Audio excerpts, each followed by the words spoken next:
I think we all make excuses. A lot of common excuses I hear. I don't have time to, scale my business, and I'm buried in mountains of rescue work or compliance work or whatever, and I can't possibly look at doing anything. Nobody can do the business the same way I do. I can't put my name on the work, and we all come up with these constant excuses, and we have to get over that thought of maybe people think it's going to happen on its own. Maybe one day magically, you're just going to have a business in your lap. It does take work. So you have to condition yourself to think, okay, if I'm in this position right now, where am I going to be a year from now if I don't take any action?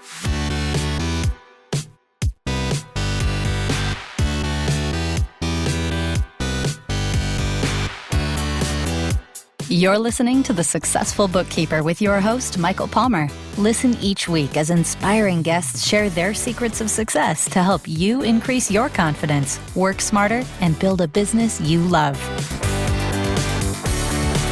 This episode of The Successful Bookkeeper is brought to you by PureBookkeeping.com, the proven system to grow your bookkeeping business.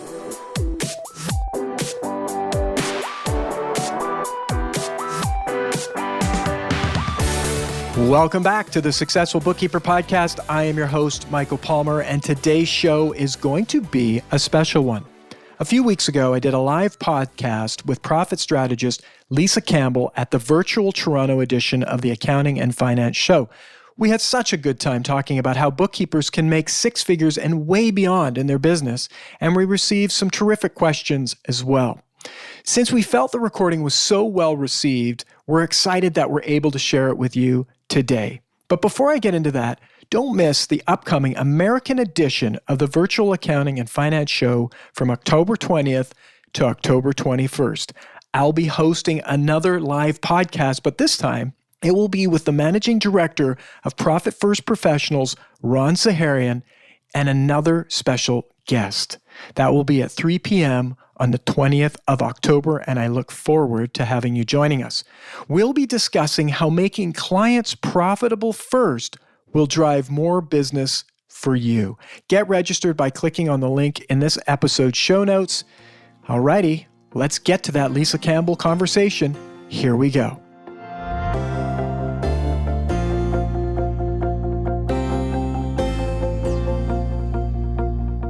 Hi, everyone, and welcome to our next session.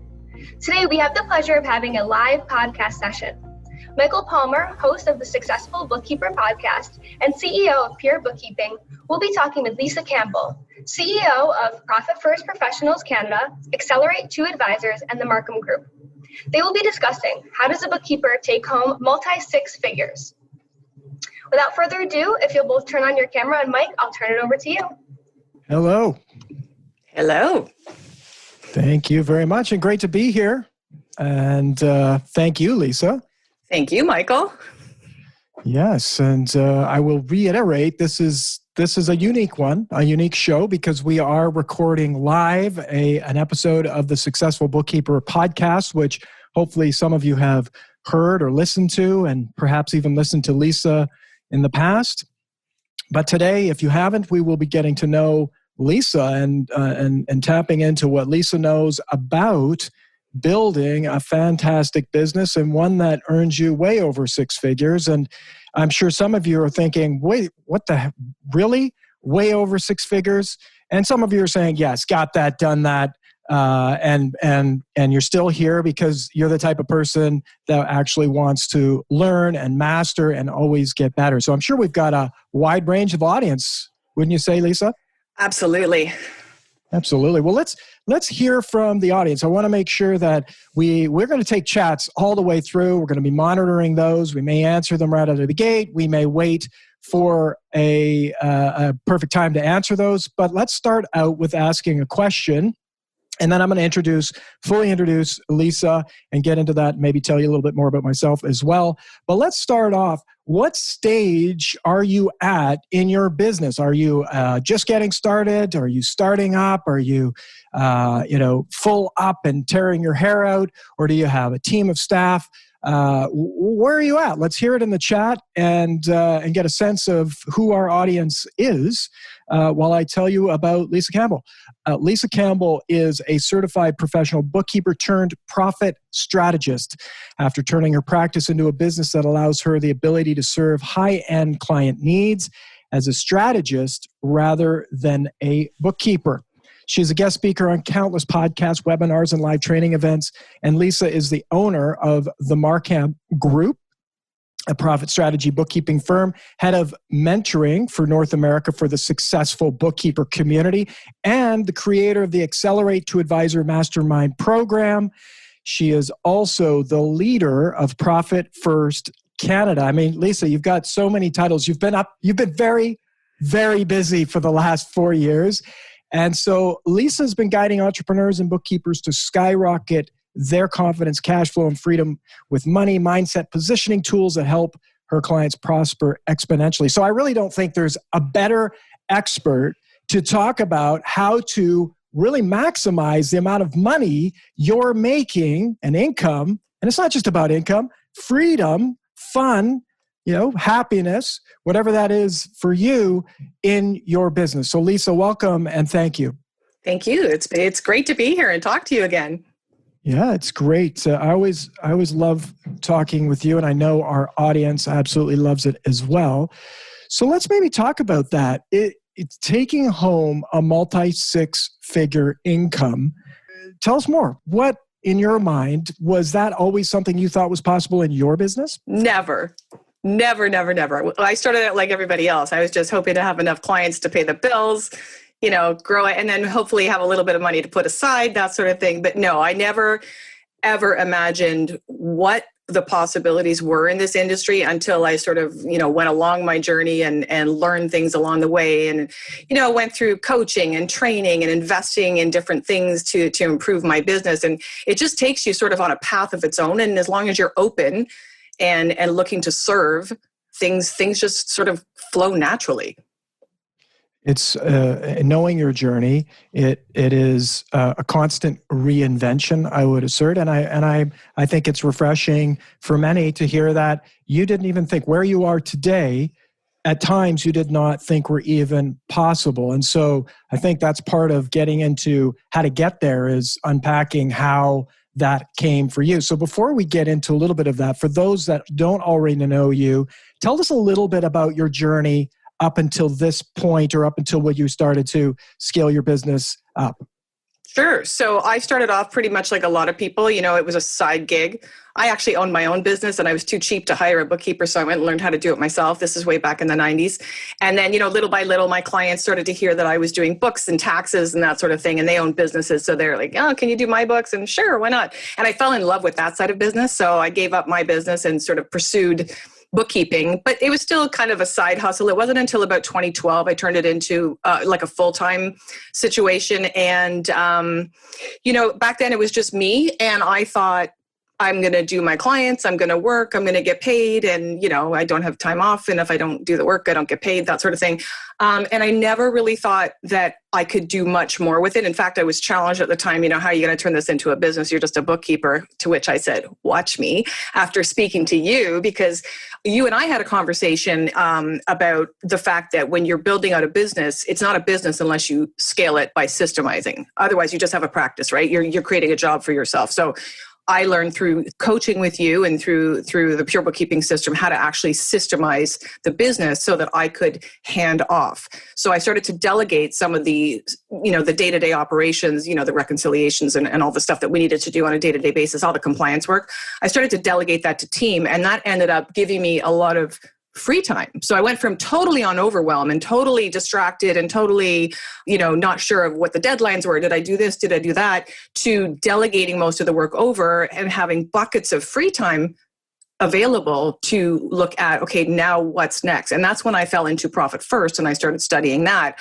I was able to pick up and go on conferences. You and I went on a conference, what was that, a couple of years ago? And I remember specifically saying to you, I can take 4 days off and like everything's happening with me at home, like everything's fine without me. I don't need to worry about it. So I really started to pursue the avenue of taking the knowledge that I had in my bookkeeping experience and applying the Profit First training that I received and looked at how can I actually make change for the clients that I have? How can I attract new clients that want what I can provide for them? And really pursue that. So we are now in a position where the firm itself, the team is doing the compliance work. I'm focusing on the advisory. And we don't take any clients who just want bookkeeping. Like to me, there's no point in doing that. I want you to come into the firm. We'll handle all your bookkeeping needs for you, but we're also going to coach you along the way in your profit strategy, your debt reduction, your growth plans, that sort of thing. So we're more of a hands-on partnering relationship with the clients. And we only deal with ideal clients. We do not deal with any of those PETA clients. And you all know what PETA clients are. So we don't do that. But then, I had such a passion for it. And I don't know, I guess I was talking in groups and people started asking me, how did you do this? And how did you do that? So I started to develop the Accelerate to Advisor program, where I now walk bookkeepers and accountants through the process that I went through, but in a much easier way with, avoiding all the mistakes that I did. So that's a full-on program that runs for a year that the momentum is ridiculous right now. And then on top of that, you come through that program, you've scaled your business, you want to be an advisor, and you don't maybe necessarily have a specialty. So I brought Profit First Professionals Canada here so that now I can actually train and certify those elite bookkeepers and accountants and business coaches who want to implement the Profit First strategies with their clients.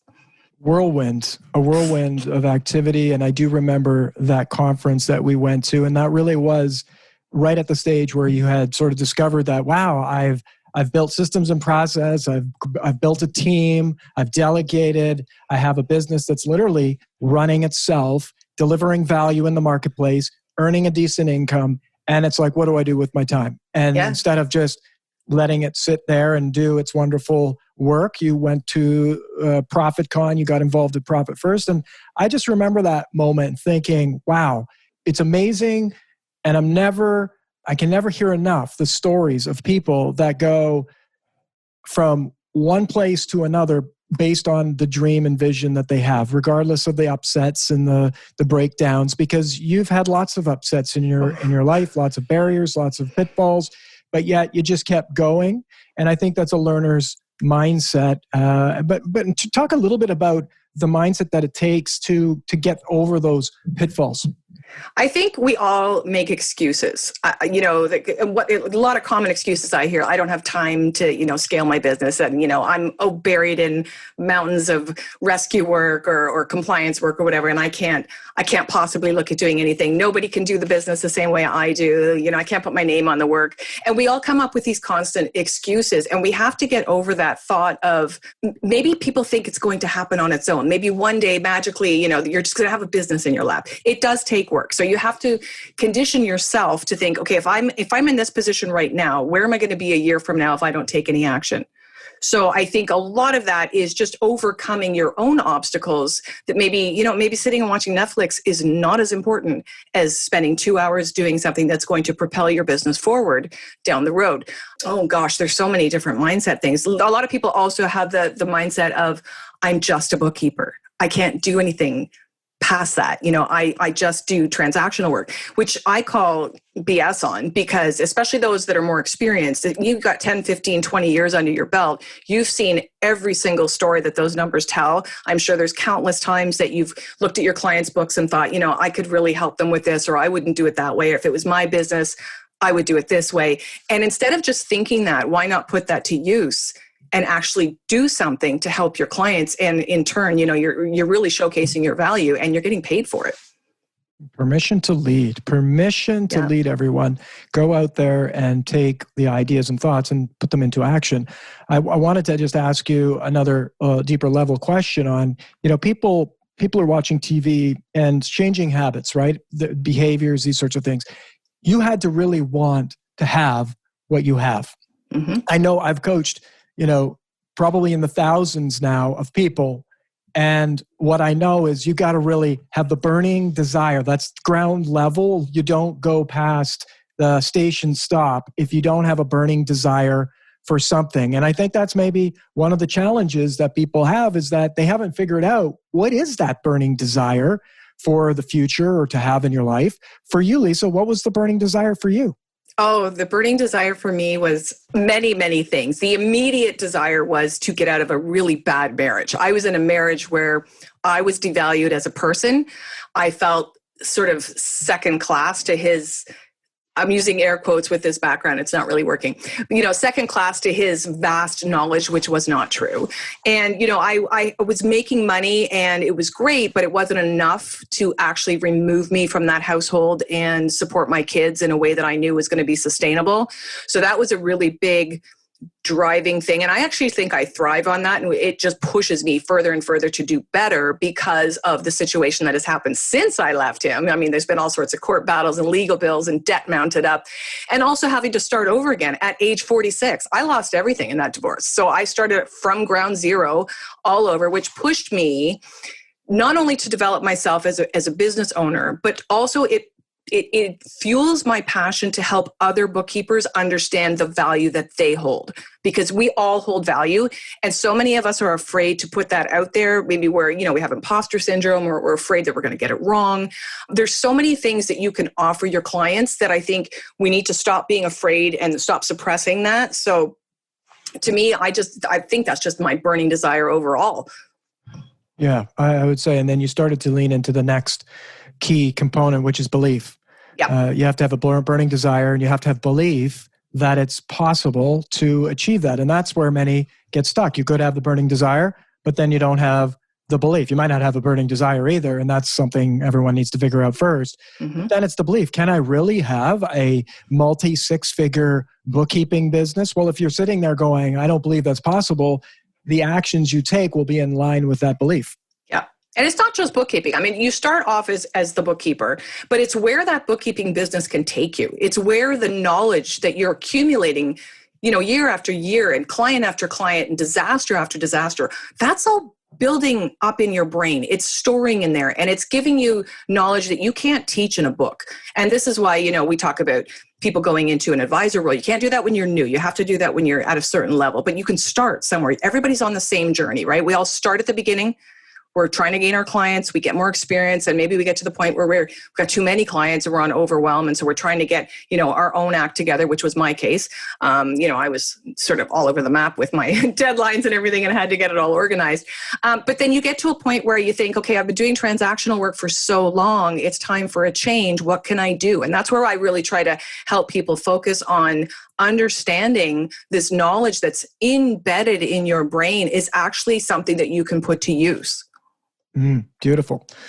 Well, that's really understanding the growth potential of your bookkeeping business and how to get there. And we're going to tackle that in a sec. But I do want to address some of the comments that were made with our listeners. So our listeners right now live, we have people that have been 7 years incorporated. They have a team and a staff, 5 years in business, restarting again for the third time in business for 6.5 years, 1 year incorporated, small business, few years in business, looking to grow. 25 years, 20 plus years in cloud for 4, right? Thinking of starting, 6 full-time staff. 18 months ago, we were a single bookkeeper working from home. Incredible growth. So all different ranges. And really, I think we've set the table with the foundation of the mental aspect, burning desire, belief you can get there. There's more to this formula that we'll get to, but let's talk about understanding. You sort of touched upon the growth potential of your bookkeeping business, but and is there more to say about how to get there, how to start to understand that model? Oh, first, yeah, absolutely. You cannot grow a business comfortably, and I want to use the word control, but okay, let's back this up. So a lot of people have this fear of, if I bring on team, they're not going to do it the same way that I do it. And then I can't put my name on it, or I'm going to spend, twice the amount of time fixing their mistakes, or it's going to cause more problems. So people back off from hiring team. But the key there is to implement systems, because you want to make all your systems and processes repeatable so that they're not dependent on you. So you start there. Right? You can do that at any level. From day one, systemize your practice, because that's how you're going to scale it. That's how you're going to be able to hand off. And that's how you're going to be able to grow. And when I say exponentially, I mean, you can build it to whatever level you want, because your systems are already established and you're just literally rinse and repeat. Love that. I love that. This is another question I want to put out to the community. Here you are. You're at this live episode, and we're talking about how do you make multi-six-figure through your bookkeeping business, and probably bookkeeping being the foundation, as you're saying, Lisa. Yeah. But there's people on this call that you're here for a reason. What is a barrier? One barrier that you think is the biggest barrier or challenge that's in your way that's preventing you from going to that next level? I'd love to hear some of those dropped into the chat so we can get a sense. What's holding you back? Now, you mentioned systems, Lisa. Systems, often people talk about systems as a computer system. What is it in your words? What is a system that you implemented into your business? A system for handling all of the day-to-day work that goes on in your firm. And so that is, anything from, clearing bank feeds to doing your bank recs to your GST, HST returns, your year-end prep, your year-end after it comes back from the accountant, all of these things that we do on a day-to-day basis, not every bookkeeper is going to do it the same way. And most of us have it stuck in our head, how we process things. So in order to scale it, you have to have each and every step that you go through in each of these processes that you repeat every single month or quarter or year. You have to have those documented in a way that somebody else can follow them. But not just that they can follow them, you also want to have the backup documents tied to it so that you've got hard copy, even though it's on PDF. And I'll use an example. Let's say, for example, you file an HST return, and it was cleared off perfectly. Your trial balance netted out to zero after you did all your entries. You submitted the return, and you've saved the backup reports, right? And then the next quarter comes along, and all of a sudden you have an opening balance, and it wasn't quite what was left there, and your tax module is all off. You now have the documents to refer to say, okay, this is what we based our return on, and we can look to see where the discrepancy is, maybe what the error was. Maybe somebody didn't lock the period and close it out, and they made an adjustment to it. The idea is you want to have all the backup documents there to support what it is that you've reported. So it's check by check, like step by step, every little thing that you're doing, plus the documents to back it up. And so did you think that you would have as granular and detailed systems when you started? Oh gosh, no. I knew nothing about systems. I didn't even know you had systems for bookkeeping. I just figured we all were bookkeepers and we all did it our own way. And as long as we met, GAAP, we were fine. But no, I had no idea. And so I know talking to you before you became a pure bookkeeping licensee and implemented the systems that we create, your life looked a certain way. You had lots of pieces all over the place. Tell us a little bit about that before stage and then the after stage, because I think most people are going to be wanting the after stage, I'm guessing, right? Yeah. So the before stage for sure. I mean, I think a lot of people can probably relate. I don't know if anybody's ever woken up in the middle of the night and thought, did I file that right? Did I hit that payroll? Did I submit that? Did I offset that entry? Did I do all these things? And my mind was a constant spin of, what did I do? What did I forget to do? What's coming up? I have no idea. How did I do that? Did I do this the same way as I did it last time? What did I do last time? And you don't write things down and you don't follow a process. So you're basically reinventing the wheel every time you do something. And I'm talking about more things like rescue works or renovations whatever the term is that you want to use to handle a backlog. But overall, it's just like you're constantly repeating these processes that are not the same every single time. So it's just it's like spinning inside your brain and extra work and extra focus. Whereas when you bring on a system, you're following the same process every single time. You don't have to second guess yourself. You don't have to second guess your team or your future team because they're going to do it exactly the same way you do it. So it's just literally night and day.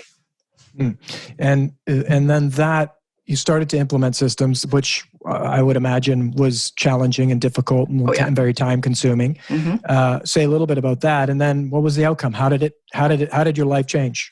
Well, I can say that implementing the systems now, keep in mind, when I first invested in the pure bookkeeping system, it was back in paper binders. We weren't online yet. So there was a lot of reinventing the wheel, so to speak, as far as copying and pasting templates from Excel documents or Word documents and creating them a little bit more cloud-based. And yes, it is a lot of work. You're taking, the knowledge that you have in your own head of how to do things. You can bang this return out. You can do that. You can do that in 5 seconds. Whereas when you're following a process, it's step by step, and you're following checkpoints that are, maybe you don't necessarily always do for every client because, sometimes you're in a hurry and you just bypass a few things. You don't think of the documents to save and also the best practice that might get missed. Sometimes when you don't check off certain points or go through certain steps in your process, you miss things that are really best practice. So implementing that does take time. Absolutely. But again, we go back to, if we don't make change right now, where are we going to be a year from now? We have to put the work into doing something. It's like if you don't like the color of your kitchen, right? And you don't want to pay a painter to do it, so you're going to do it yourself. Well, if you don't actually spend the weekend painting your kitchen, you're always going to stare at that ugly color in your kitchen. You have to put the work in to make the change. So yes, it is work.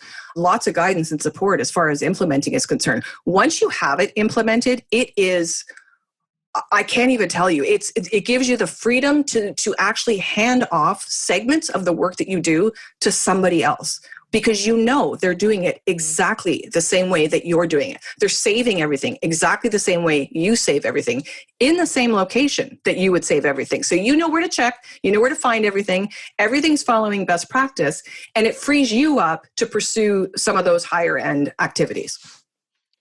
Great systems in a business is the closest thing to cloning yourself. Mm-hmm. And without great systems, you can't get even close to that. And that's what people are desiring and wishing. We often wish that we could clone ourselves because we're doing things. Well, systems will set you free, and it is a form of cloning. Absolutely. Do you know when people say, sorry, I don't mean to interrupt you, but a lot of us get so overwhelmed with the amount of work that we're doing. A lot of us think, I wish there were 3 of me. I wish there were 4 of me. Implementing systems is how you get to that, like the closest thing to that. Obviously, we're not going to make ourselves, but it is literally how you can replicate everything that you do in your business so that somebody else can do it. And really a key secret to that multi-six-figure is the systems. If there was a backbone, if there was the crown jewel, it is the systems, because you in order to get scale, you have to have efficiencies. Otherwise, if we imagine your pre-business where you had all sorts of different things, every single client had a different process, you would do it one way one day and another the next.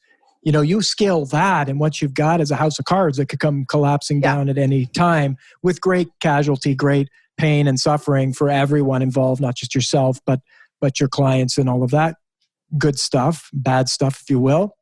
But when you have the systems, you've cloned yourself. Now you can clone up to as many as you want.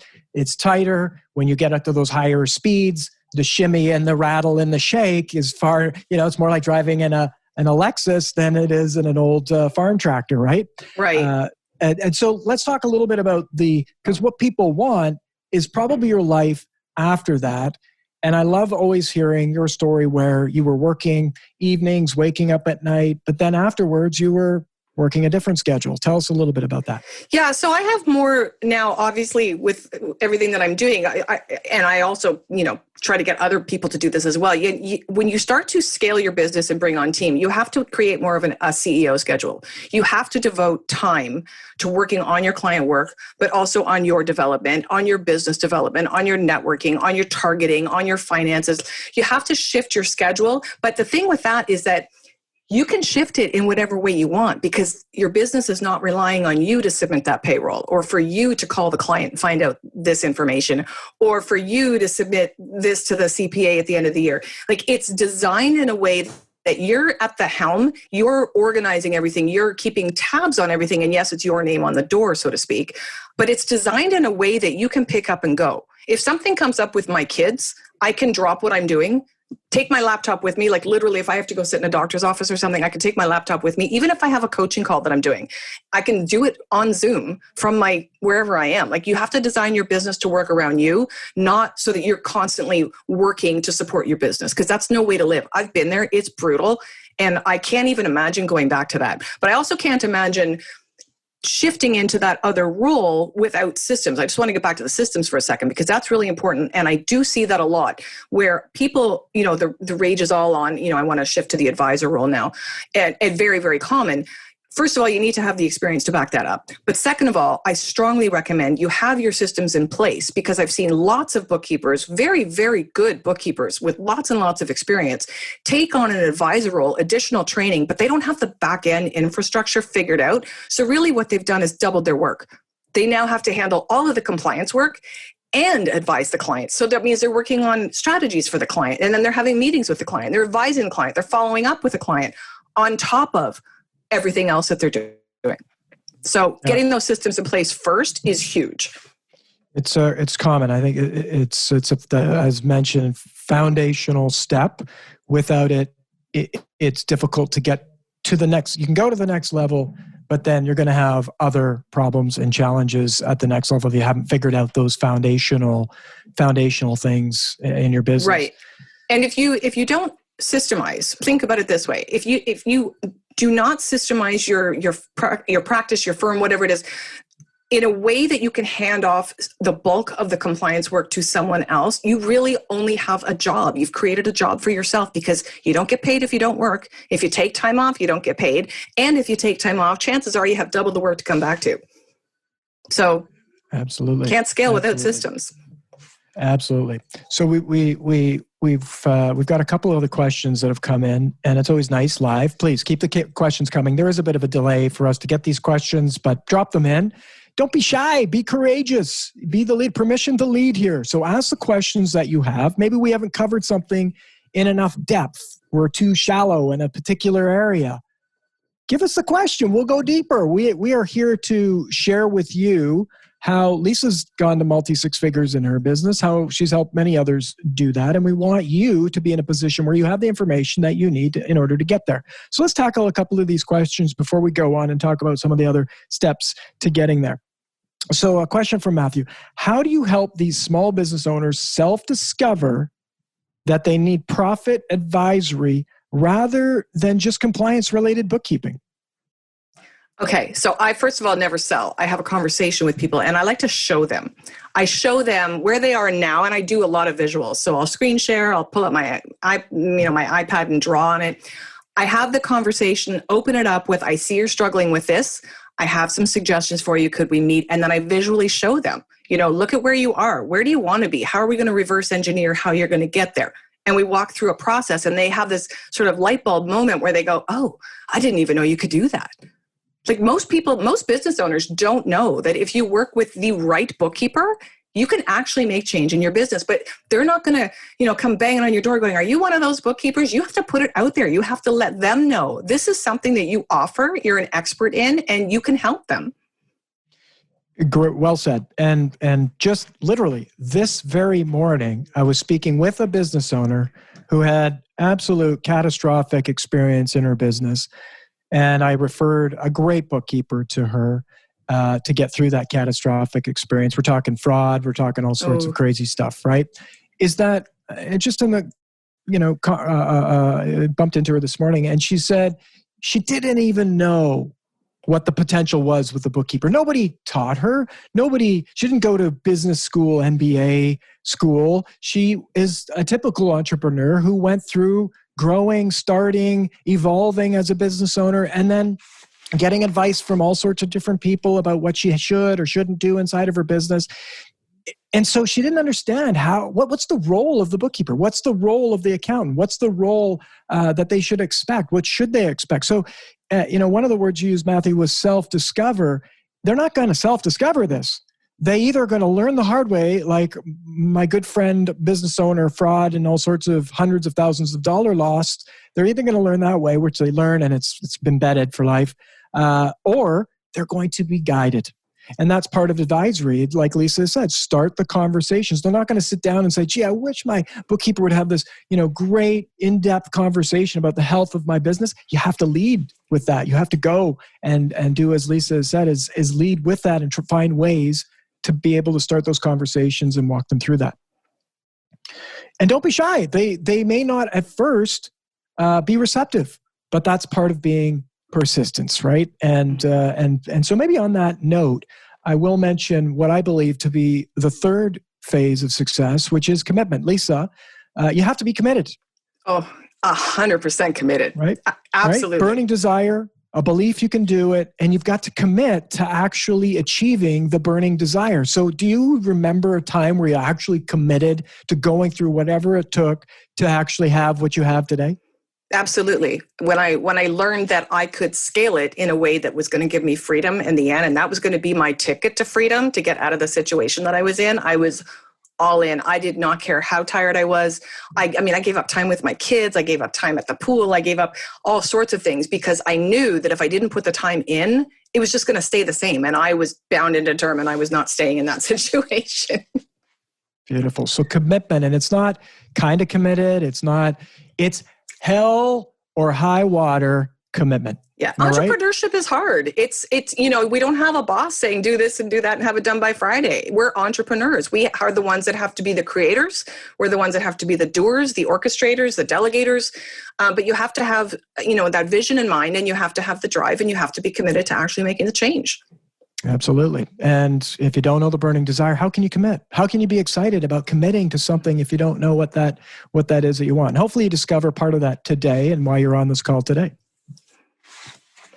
So another question here. I'm a CPA and own a bookkeeping company. How can I offer advisory services without falling into the public accounting category under which public accounting license is required? Okay, so that is first of all, I am not a CPA. So when I talk to bookkeepers and CPAs, typically what we're doing is we're dealing with CPAs who do the bookkeeping in their firm or run the bookkeeping in their firm, which is fine. Now, if you have a certification, and I'll use Profit First as an example, Profit First Professionals is a certification that's available only to bookkeepers, accountants, and business coaches. So if you have an actual designation that you can use, I'm not sure how that falls as far as your guidelines with the CPAs, but we have no issue globally with CPAs offering advisory services. If it's something that you're just pulling out of thin air, then you're going to have to look into your organization and see, what are your limitations there. Excellent. Thank you for answering that. And so many other bookkeepers say you need to do monthly value pricing, but I found I was losing money and had a really hard time managing my clients' needs. Is this possible without hourly billing? I do offer business advisory, taxes, bookkeeping, etc. So we don't do any hourly billing. Everything is value-based pricing, but you have to learn how to do value-based pricing. You have to read up on it. You have to look at, different ways that different people do it. It's not about time for money. And that's where people will look at flat rate pricing and they'll think, oh, I'm value pricing. No, you're not. You're taking what you've charged them over the course of a year and you're dividing it by 12 and calling that a value-based pricing. Value-based pricing is based on things like urgency, additional reporting, strategies, coaching, meetings, all these other things that you bring over and above what you do for compliance. So you've got to bring that whole picture in. So I would suggest, read up a little more on value-based pricing. If you're with IPBC, there's lots of webinars on that. Study that, learn it. There's so many different ways to go about it. But if you're struggling and finding that you're losing money, I would suggest that your model is off a little bit and maybe just get your head wrapped around a little bit more of the concept of value-based pricing. Absolutely. And I would say, and I don't mean this in any negative sense of not, if you're losing money doing value pricing, you're doing value pricing wrong. Mm-hmm. And so it's not a bad thing. And you know what? You're at the right point because you know how many people have done it wrong? You're in very good company, right? So there was an episode where I had, oh dear, I'm going to forget his name now, but I will see if it pops back up. But one of the episodes we talked about it. It took him years to figure it out. He went forward and back. And that's part of the journey. But you mentioned IPBC. There is a person in IPBC. Her name is Teresa Slack. She has done a lot of value pricing. There's Mark Wickersham's book. There's Ron Baker's book. Ron Baker has done a ton of teaching. He's currently doing a couple sessions with Receipt Bank. So if you're interested in getting in on the Ron Baker shows, check out Receipt Bank. I'm sure you can get involved in that. There's so many resources out there that'll actually cost you nothing but your time to go and learn. And those are the best places to start. Exhaust all of the free resources first. Go and find out and understand and who feels right to you, whether it's Mark Wickersham or Ron Baker or a mix of that or a personal mentor that you can hire to help you through that. But it's a journey. I believe pricing is a journey. And to master the art of pricing, it is that. You must learn and take the journeys and make mistakes, but eventually you will come out on top and make it happen. And can I add to that about the journey? Because I do see a lot of newer bookkeepers, they're hearing a lot, especially in the Facebook groups, they're hearing a lot of these seasoned bookkeepers and accountants who are charging really, really good rates and who've got value-based pricing down pat. And these newer bookkeepers are coming up saying, well, I'm charging $25 an hour. How do I get to that? You get to that over time. It doesn't happen overnight. You've got to go through the pains of what a bookkeeping business owner will go through, understanding what you deal with clients, all the issues that come up, all the hassles, all the things you forget to quote on, all the things you don't take into consideration when you're scoping and quoting a client. That stuff all comes with knowledge and with doing and with time. So I would suggest to people that are just starting out, don't be in a hurry to get where people who've been in the business 20, 30 years are. They've got stuff that you're going to gain along the way. We all started new at one point as well. There's no way 20 years ago I would be charging what I'm charging now. But I also wouldn't have been able to provide the value that I can provide now because I didn't have that tacit knowledge. You can't get that from a book. Absolutely. Absolutely. Lots of good stuff there. And also, when you're one other piece around that is the process of understanding what your clients need. Many people call it selling, and selling can have a negative connotation to it. You want people to buy, you don't want to sell them, but the process of selling is selling. And so, not to be confusing or convoluted, but when you're having a conversation, this is an area that Lisa's likely a master. She's asking questions, understanding what their needs, where are they trying to get to, what's going on with them over there. Make it about them. And when you do that, whether you charge hourly, value pricing, whatever, you will be more valuable to them and therefore they will want to pay you more money. So if there was a fundamental skill set around getting to value pricing, it would be asking great questions, being a great listener, being empathetic, learning how to really get the owner and have them feel safe with you and such that they will reveal things to you that they wouldn't reveal to anyone else. And that's where you get into the consultative advisory position. And that's the gold medal position. Yeah, and it's very hard to know where you're trying to take your client if you don't know, it's hard to get them there if you don't know where they're trying to go. And it starts at the very beginning on that discovery call where you have those conversations where you're not there talking about your credentials and how long you've been in business or what your turnaround time is or how big your team is or where you're located, anything like that. They don't care. You go into those discovery calls with what's troubling you. Can I be of service? And if you always go in from the perspective of being of service, the sale itself almost happens automatically because you've established that know, like, and trust through conversation. You're letting the client understand and see firsthand that you're getting what their problem is. You are offering a solution to their problem. Then, of course, you're going to deliver on it, right? So you can't BS your way through it. You have to actually listen, ask the right questions, keep diving deeper and deeper until you get to the root of the problem. And then if you are the solution, you have that conversation in an educated, like an educating format rather than a selling format. You want to educate them on how you are the solution to their problem so that by the time it comes to issuing a proposal, it's almost a no-brainer. Like, they have this problem, you can fix it. You've demonstrated that you can fix it. And they're like, when can we start? Beautifully said. Beautifully said. I'm going to recap a little bit on the stages or steps or key components of getting to successfully having any business, whether it's six figures or not, but having a successful business of your dreams. We talked about burning desire. We talked about having the belief. We talked about commitment. And now we're kind of going into focus. And that's the fourth position, which is you have to focus in a specific area. When you made a commitment to build out your business and to have a business that was system driven, to have freedom and to have the income that you truly wanted, and you committed to creating it, where did you put your focus? Oh, my focus is on making sure that the systems were solid and that I was able to have the right team members, trusting team members, and build a culture. It was all about culture. I never, ever wanted to have a business where I'm the boss and you're the little minions and you're going to do what I say. I want my team to prosper as well. As I grow, they grow. I want everybody benefiting. And that comes down to the clients too. I want my clients to be doing better and prospering through the advice that I'm giving them, through the work that we're doing together. So to me, it was all about, I think, again, going back to stemming from owning your own value. I want that coming up through every single person that I work with, whether that's team members or whether that's clients that I work with. I want that point of the value that we all hold and how we can make things better for each other. That I think was a big, big focus for me. Beautiful.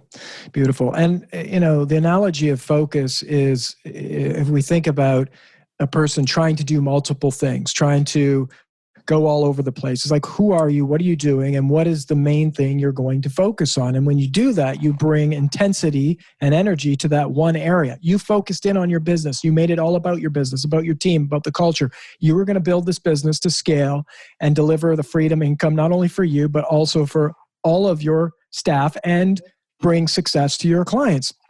And that's what the focus required. And so what I see out there, many people lack the focus. Now they break down far earlier around commitment and belief, but then when it gets to have committed to doing that, trying to do multiple things, trying to go in all these different directions, leaves you with not enough energy to actually get anything implemented or completed. Let's jump over to another question, unless you wanted to say anything else on that, Lisa.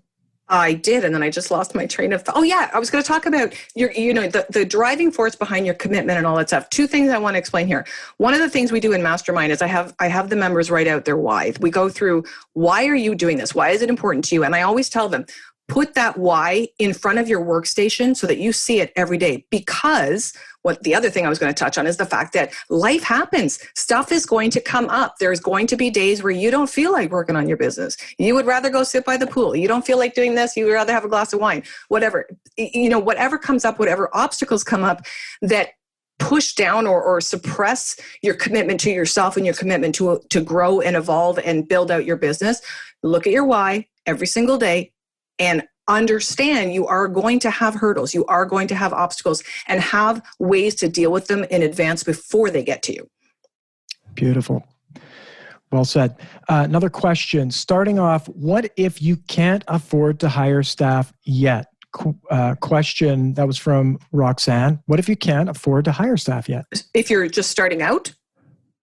I don't have that clarity, but okay. I'm going to assume that. Yeah. Yes. So if you're just starting out, I would say that's absolutely fine. Yes, starting off. Okay. There you go. Just starting off, Right you can't afford to hire staff. Realistically, you don't want staff when you're just starting out. You need to understand the pains that you're going to go through, that the team is going to go through, because as a leader in your firm, how are you going to empathize with your team members down the road if you haven't experienced it yourself? If you haven't experienced a client calling you and yelling at you, or you missed a deadline, or you screwed up something that you were working on, you've got to go through that yourself first. But what I would say is systemize yourself from the beginning so that you are following best practice. You are already moving through the groove of following checklists and procedures and protocols every single month and every single quarter and every single year, so that when you are at a point where you can bring somebody on, you're going to walk them through exactly the same process that you've been following. You will have empathy for the things that they're going through. You will understand their issues, their fears, their hesitations, and you'll know that your systems are down pat and solid before you bring somebody else on. So don't rush to hire someone. Well said. And also the systems, right? You're starting out, you likely don't have systems. Probably the worst thing you could do, unless you maybe found a unicorn that was going to run your business for you, build all the systems, know exactly what to do, educate you on all the mistakes you possibly could make. They're out there, but they're very rare. They did not get into the ark, as we know, with the unicorns, right? The little inside joke on the, what was that? The Irish Rovers song. You need the systems. And if it's one thing I hear about time and time again, a startup mistake is hiring too early, hiring without systems, because you expect the staff to come in and actually rescue from your situation. And it rarely happens. It can happen. It does happen, but rare. Yeah. It's often more a tragedy than it is a success story. I just had this conversation this morning with one of the mastermind members. She's actually finished, but we were talking about, the very first few hires that she did. She expected that they would come in and just be able to do the work. And there's no control over that. There is no consistency. There's nothing to do with that. And I have seen business, people who've owned bookkeeping businesses or firms or practices, whatever you want to call it, jobs basically, for 20, 30 years, and they've tried to hire, so they know what they're doing, but they've tried to hire without systems, and all of a sudden they've got double, triple the amount of work because they've got to fix everything because they did not have the systems in place that keep everything repeatable and in a way that you can follow the status of every client and every job ongoing so that you can keep everybody on track and have everything consistent in the way you do things. Absolutely. And it's not so many implications and costs to hiring too early, damaging to clients, catastrophic potential for clients, catastrophic for yourself. If you hire too early, you get your clients going and then the staff don't work out. Now you got to still keep your promises with your clients. I mean, it just goes on and on and on, having to redo work. The cost can be in the tens of thousands, if not more. So it's one that you want to make sure you figure out and do properly. Well, the cost of not systemizing is much higher than the actual investment in a system, right? Absolutely. By a factor of 10,000 probably. Oh, yeah. So maybe you have the experience. There's a question from Ashley. Maybe you have the experience to advance the business and provide different services such as advisory. How do you gain the confidence to go after it? Well, I mean, I take people through an entire series of exercises to get there. You have to, first of all, recognize the things that you do outside of compliance. Then you have to do some mindset work. Then you have to look at how do I get visible? And you have to overcome the fears you have of people judging you. I think it all boils down to you have to understand and own it yourself first, that you do have value, that you can provide more. If you have to convince yourself of that, you're going to have a very hard time convincing your clients of it. So there's lots of ways to get help around that. And I would definitely look into that. We all have issues that we have to overcome, whether it's visibility or imposter syndrome or whatever. Everybody has something. Everybody has something. And I know Debbie Roberts, the co-founder of Pure Bookkeeping, the co-author of E-Myth Bookkeeper, always talks about courage to act. Courage to go and do things where you might not have all the answers, but when you do that, you may make mistakes, but along the way you learn, you gain the confidence. The confidence comes from doing, from acting, from being in the process of, and all of a sudden you wake up and you go, wow, I'm really confident around that. It's because you had the courage to take the actions. And that is actually the fifth step in success. You've got the burning desire. You believe you can do it. You've committed to achieving it. You've focused, and now you have to take the actions that are in line with that belief, with that burning desire, with that commitment. It does not build itself. You must go and do the work and take the actions. Give up perhaps something else in your life. Like Lisa, you said you gave up time with your family. That was a great sacrifice. And many entrepreneurs, your customers, will have done the same in their business to get where they are today. And the hope that you get the payoff in the end. You don't always, but if you do the right things and you keep going and you make it happen, you will have those rewards. But what do you have to say about the actions? The actions are important. And I think if you set a goal and you break those down into steps that are actually achievable and just tackle one step at a time, like look at what is the single most important thing that I could do in my business right now that's going to make the most change, right? So let's say, for example, you're on overwhelmed with compliance, and you're just, pulling your hair out and you're like, when is this ever going to end? I'm buried under mountains of work. If you know that your objective is to get that compliance work off your plate, then invest in PBS system and get that systemized so that you can hand that off to somebody else. So just, chunk down the things that are important and actually take action on them. Don't let fear stop you, because what is the worst thing that could happen? I mean, it doesn't work. I'm a big believer in every time we make a mistake, it's not a mistake, it's a learning opportunity. What did I do wrong? What could I have done better? What can I avoid next time? So as long as you're coming from that mindset and you're not always coming from, oh, I screwed up again, or oh, I did it. Like, look at what you're doing, make it better, make it an ongoing process. The first time I did a webinar, do you remember that, Michael?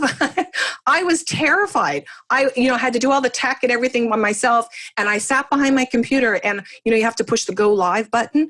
I literally sat there and I was counting down on my watch going, okay, just push the bloody button but I was terrified. What if people thought I was, full of crap? What if I screwed up? What if my tech went wrong? And I was shaking in my boots, but I did it. I pushed myself to do it. And yeah, we had some technical issues. And yes, I blundered on a few words and stuff like that. But people don't want perfection. They want authenticity. Be authentic in what you're delivering. So if you have a specialty, so let's say you have Maybe you're really good with nonprofits. Maybe you're really good with restaurants, whatever.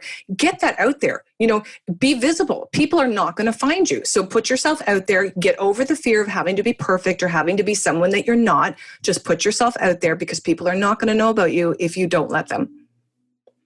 Well said. And it's the same for all of us. We all have our fears and underlying concerns about doing all sorts of things. And I know for you, Lisa, you go through every wall, whether there's an open door or closed, you're going through. And so literally sometimes hitting your head along the way.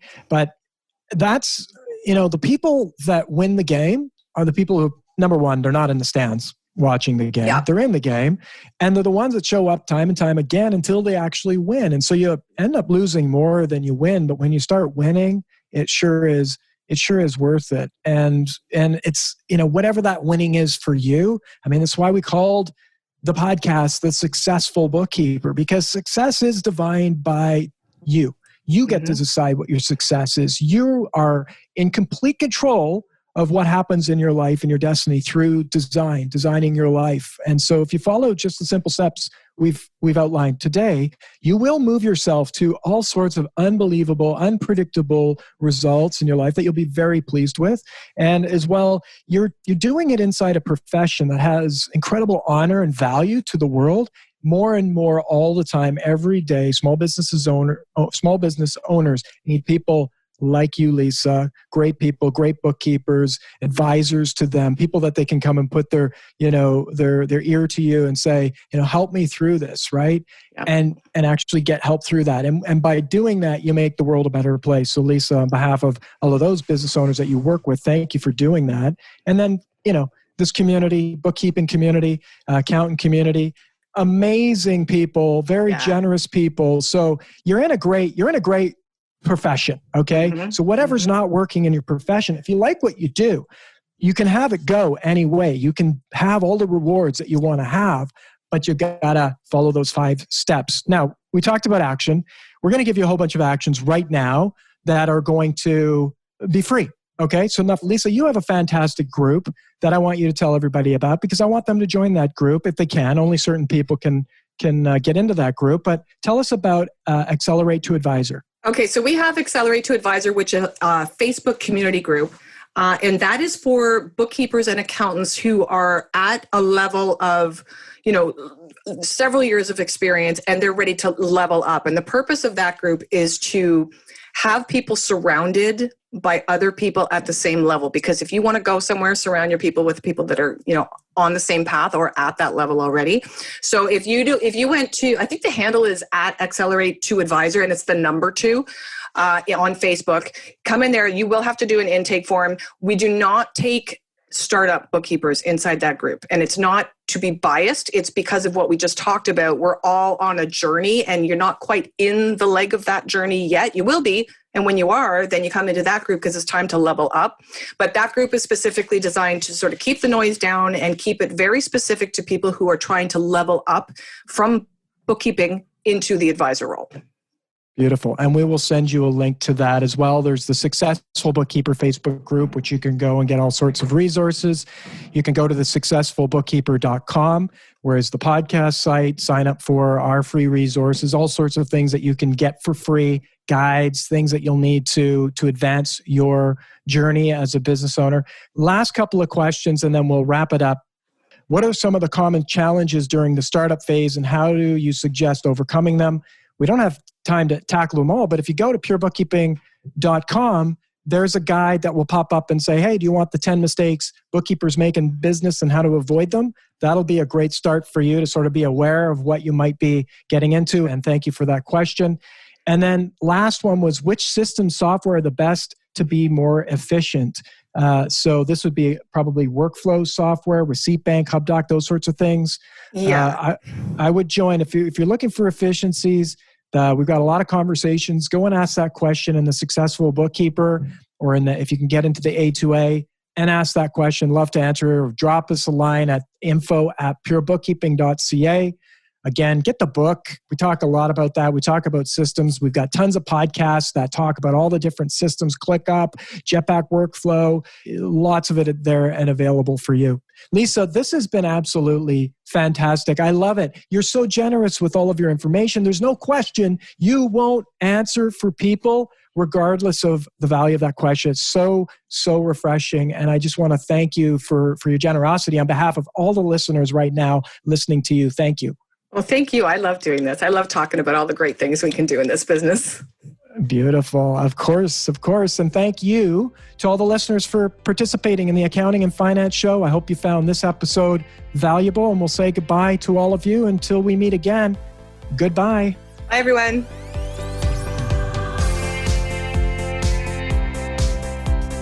Well, that was a fun conversation. I always love speaking with Lisa Campbell. Thank you again to the Accounting and Finance Show Toronto for having us. And don't forget to register for the American edition of the Accounting and Finance Show that's coming up on October 20th to the 21st, and join my live podcast at 3 p.m. Eastern on the 20th. The link to register is in the show notes. And with that, we wrap another episode of the Successful Bookkeeper podcast. To learn more about today's wonderful guest and to get access to all sorts of valuable free business building resources, you can go to thesuccessfulbookkeeper.com. Until next time, goodbye.